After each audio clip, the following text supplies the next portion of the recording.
guys, welcome to second session of C++ series. I hope कि आपको series interesting लग रही है और पिछला सेशन आपको सब समझ आया है। इस सेशन में हम कंडीशनल स्टेटमेंट्स एंड लूप्स देखेंगे। एक बार देखते हैं बेसिकली कि लास्ट सेशन में क्या किया था, एक क्विक रिवीजन करते हैं, उसके बाद आज का स्टार्ट करेंगे।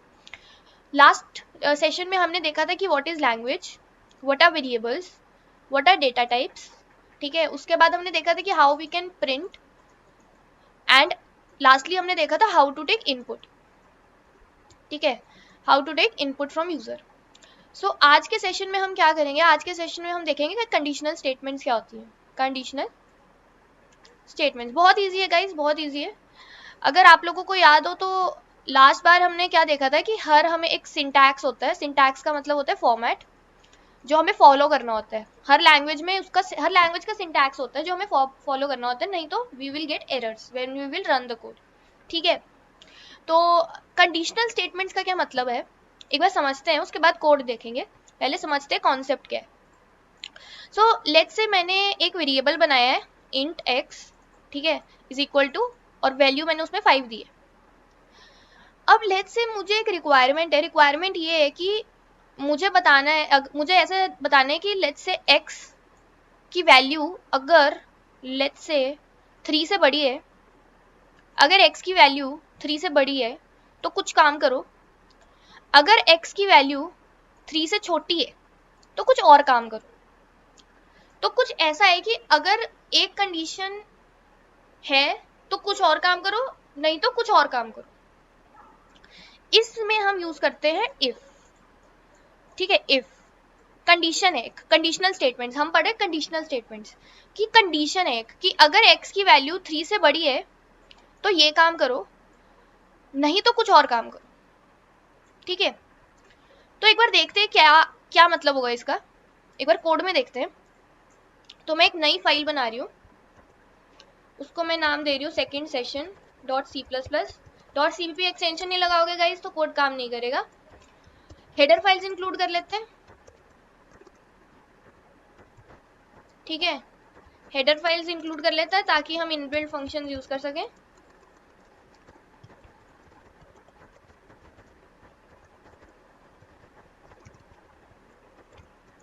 ओके तो देखो अब मैं क्या कर रही हूँ, मैं एक वेरिएबल बना रही हूँ int x is equal to 5, ठीक है। मैंने एक वेरिएबल बनाया है x इज इक्वल टू 5। अब मुझे बोला गया है कि अगर इफ, देखो मैं लिख रही हूँ इफ के बाद मैं लगाऊंगी ब्रैकेट और फिर मैं डालूंगी करली ब्रैकेट्स। इफ के अंदर जो ब्रैकेट होगी यहाँ पे जाएगी हमारी कंडीशन कि अगर x की वैल्यू 3 से बड़ी है, अगर x की वैल्यू 3 से बड़ी है तो क्या करो, प्रिंट कर दो।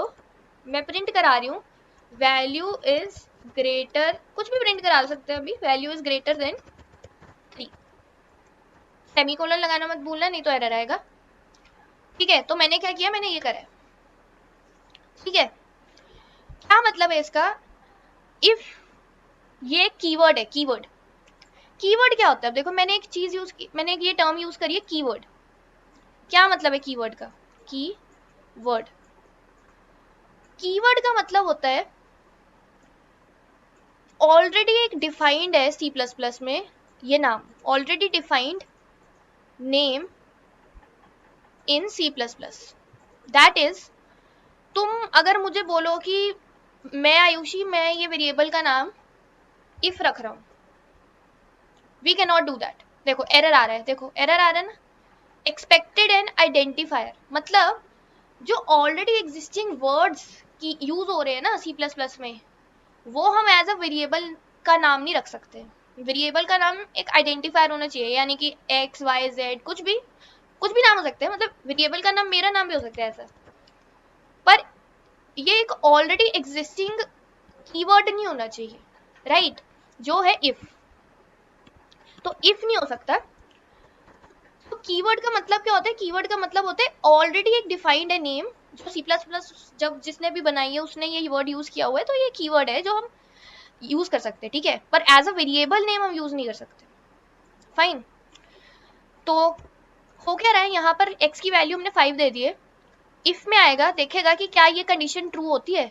ट्रू होना का मतलब x की वैल्यू क्या 5, क्या 5 जो है ग्रेटर देन 3 है, क्या ये सही है? यस दिस इज ट्रू, 5 तो 3 से बड़ा है, विच इज ट्रू। यानी कि ये कंडीशन जो है ये ट्रू हो गई, ये कंडीशन सही है। तो अगर ये कंडीशन ट्रू है तो वो इफ ब्लॉक के अंदर आएगा। ये जो इफ ब्लॉक बनाया है, ये करली ब्रैकेट्स का मतलब क्या है कि एक ब्लॉक है, ठीक है, एक ब्लॉक है। जो भी करली ब्रैकेट्स के अंदर ऐसे आ जाता है, इस चीज को हम बोलते हैं ब्लॉक। तो ये जो हमारा यहाँ पे हम इफ लगा देते हैं और कंडीशन लिखते हैं, तो यहाँ पे कंडीशन आती है और ये हमारा इफ ब्लॉक होता है। तो बेसिकली अगर हम सिंटैक्स देखें, तो सिंटैक्स अगर देखें हम इफ का क्या है, पहले हम देखेंगे इफ, ठीक है। इफ का सिंटैक्स क्या है? इफ कीवर्ड लिखेंगे, इफ क्या कीवर्ड है, कीवर्ड ब्रैकेट डालेंगे, इस ब्रैकेट के अंदर हमारी क्या जाएगी? कंडीशन, जो भी कंडीशन है। फिर उसके बाद हम डालेंगे करली ब्रैकेट्स, करली ब्रैकेट्स डालेंगे, ठीक है।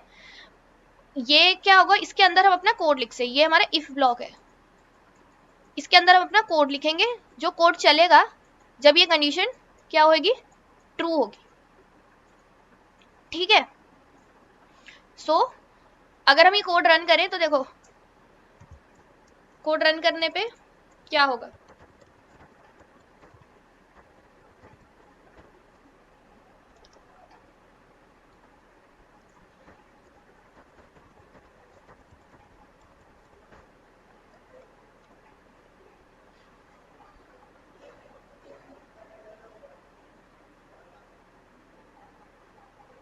तो देखो क्या आ रही है, आउटपुट आ रही है value is greater than 3, value is greater than 3, क्योंकि ये कंडीशन ट्रू हो गई।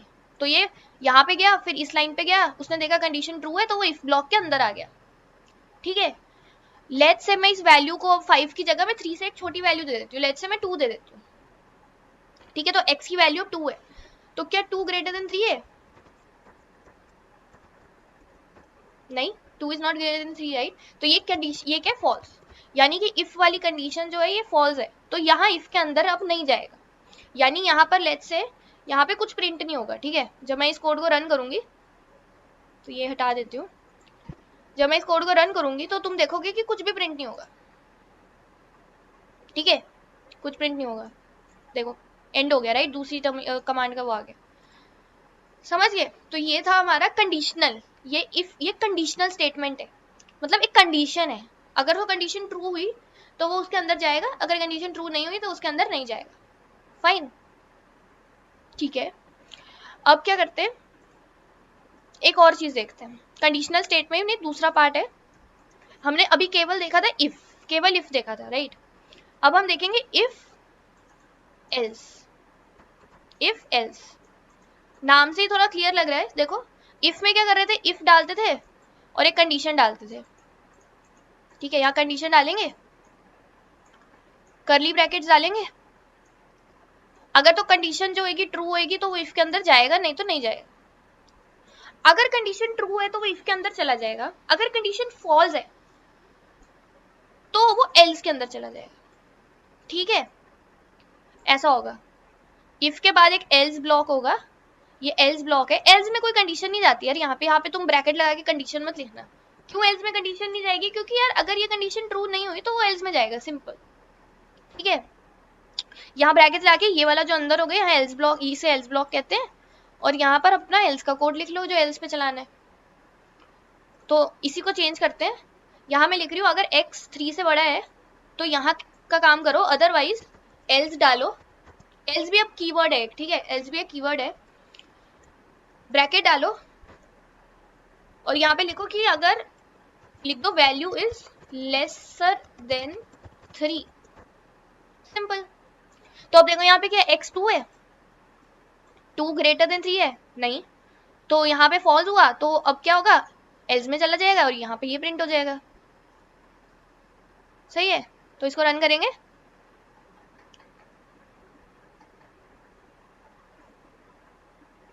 तो एक बार इसको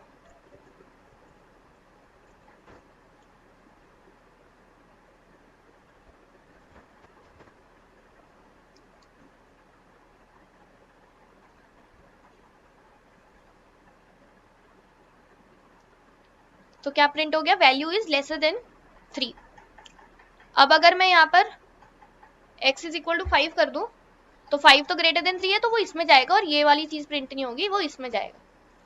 समझ गए? Value is greater than 3, right. So ये था हमारा इफ एल्स कंडीशनल स्टेटमेंट।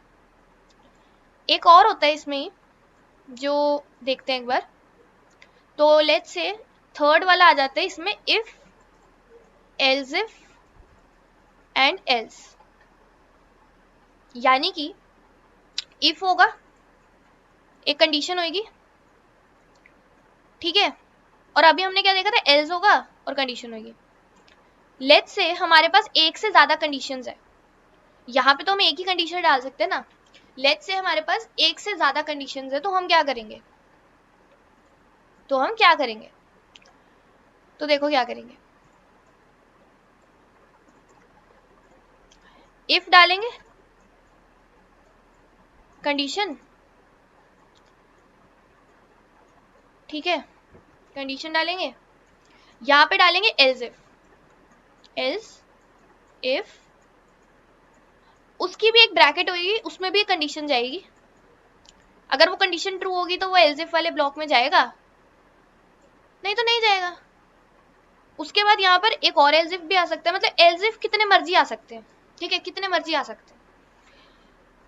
अभी के लिए मैं एक ही एल्स इफ रख रही हूँ, और एक उसके बाद नहीं तो एल्स में चले जाओ। अगर ये कंडीशन भी ट्रू ना है, ये कंडीशन भी ट्रू ना है, तो सीधा वो एल्स में चला जाएगा। एक बार इसको कोड करके समझते हैं, ज्यादा बेटर समझ आएगा। तो देखो मैंने यहाँ लिखा है, अगर x जो है लेट्स से इक्वल है 3 के। ये डबल इक्वल का मतलब क्या होता है, देखो दो यहाँ पे ना बहुत इंपॉर्टेंट कॉन्सेप्ट है समझने वाला, एक सिंगल इक्वल और एक डबल इक्वल, ये ऑपरेटर्स हैं।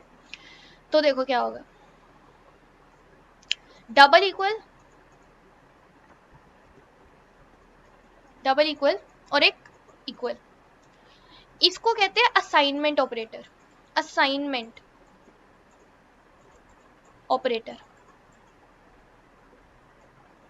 इसे कहते हैं इक्वल टू ऑपरेटर।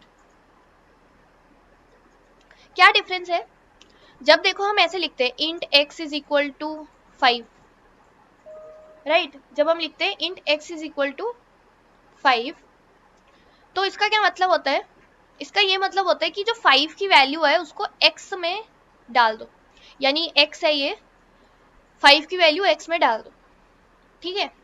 यानी कि ये वाला जो असाइनमेंट ऑपरेटर है ये राइट टू लेफ्ट काम करता है, राइट टू लेफ्ट, राइट वाली चीज को पहले देखेगा और उसको लेफ्ट वाले में डाल देगा। डबल इक्वल का मतलब होता है कंपेयर करना, left hand side is equal to right hand side compare करना। इक्वल दो बार इक्वल डालेंगे तो वो कंपैरिजन हो जाएगा कि क्या left side equal to right side है, ठीक है। तो ये इक्वल टू ऑपरेटर और ये असाइनमेंट ऑपरेटर है, डिफरेंस याद रखना इसका। तो यहाँ पे मैं इक्वल टू ऑपरेटर डाल रही हूँ कि अगर x की वैल्यू 3 है तो लिख दो value is equal to else. देखो एक से ज्यादा एल्स भी डाल सकते हैं, x अगर इक्वल टू 7 है लेट्स से, तुम कुछ भी कंडीशन डाल सकते हो, ठीक है, डिपेंडिंग ऑन रिक्वायरमेंट क्या है। यहाँ पे डाल दो वैल्यू इज इक्वल एल्स जाएगा और लिख देगा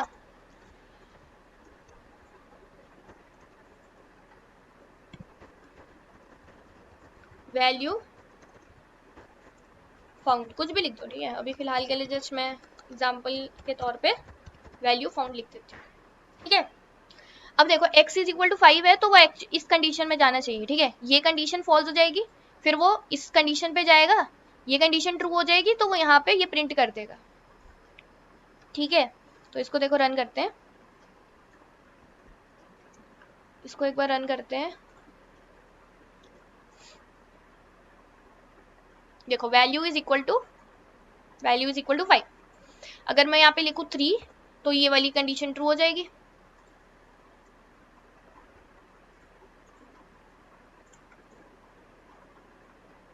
तो यहाँ पे आ जाएगा value is equal to 3, value is equal to 3, ठीक है। अगर मैं यहाँ पे डाल दूंगी 7 तो आएगा वैल्यू इज इक्वल टू, वो इस एल्स इफ में जाएगा, ये कंडीशन ट्रू हो जाएगी और वो ये प्रिंट कर देगा वैल्यू इज इक्वल टू 7।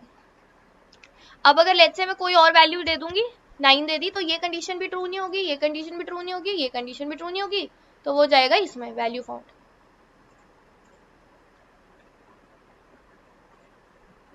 ठीक है,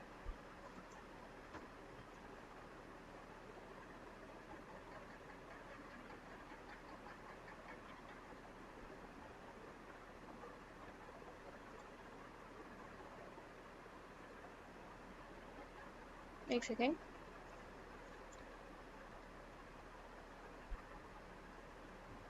वैल्यू फाउंड, ठीक है। सो आई होप कि आपको समझ आ गया होगा कि ये बेसिकली हम क्या कर रहे हैं। हमने अब तक 3 कंडीशनल स्टेटमेंट्स पढ़ी है, राइट। हमने सबसे पहले पढ़ा है इफ, फिर हमने पढ़ा इफ एल्स, फिर हमने पढ़ा इफ एल्स इफ एल्स, ठीक है। हमने ये 3 चीजें पढ़ी। इसके अलावा एक लास्ट होती है, वो होती है switch, switch statement. Switch statement वो क्या होती है, एक बार देखते हैं। सिंटैक्स देखते हैं पहले, फिर कोड करेंगे। वो इफ एल्स की तरह ही है, बस उसका एक फायदा है जो इफ एल्स से उसको मतलब एक एडवांटेज, एड ऑन एडवांटेज देता है। ओके, तो देखते हैं। यहाँ पे पहले मैं स्विच का लिखती हूँ इस साइड पे। तो स्विच में हम क्या करते हैं, लेट्स से इंट है x इज इक्वल टू 5, ठीक है। Int x is equal to 5 है, तो यहाँ पे लेट्स से मैंने लिखा स्विच, मैंने लिखा x की वैल्यू का बेसिस पे हम देखेंगे अगर पहला केस,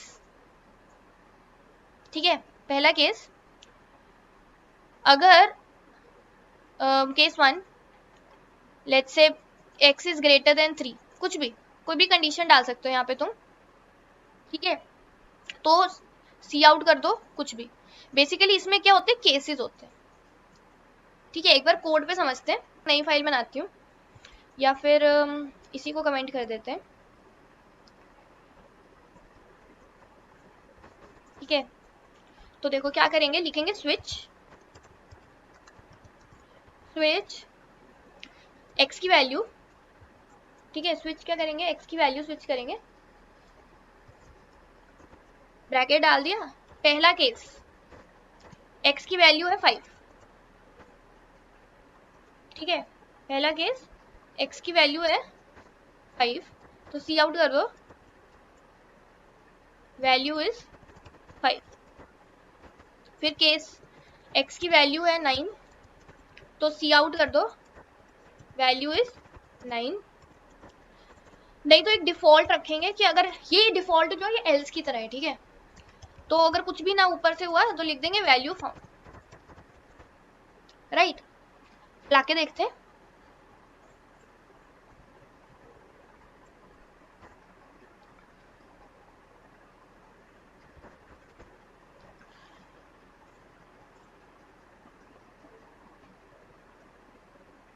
तो देखो क्या आया, x की वैल्यू है 9, तो यहाँ पे आया वैल्यू इज 9, और पर यहाँ पे ये भी आ रहा है वैल्यू फाउंड, यानी कि केस x की वैल्यू 9 थी तो वो इस वाले केस में आया, उसने प्रिंट किया, पर वो डिफॉल्ट में भी गया।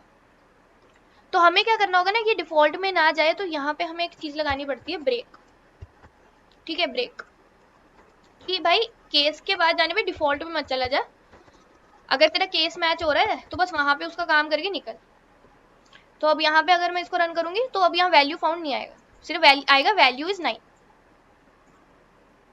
Value is 9। देखो वैल्यू इज 9, ठीक है, समझ गए हो। अब ये स्विच है। अब तुम पूछोगे कि इफ एल्स में और स्विच में फर्क क्या है, भाई डिफरेंस क्या है इन दोनों में, क्या डिफरेंस है।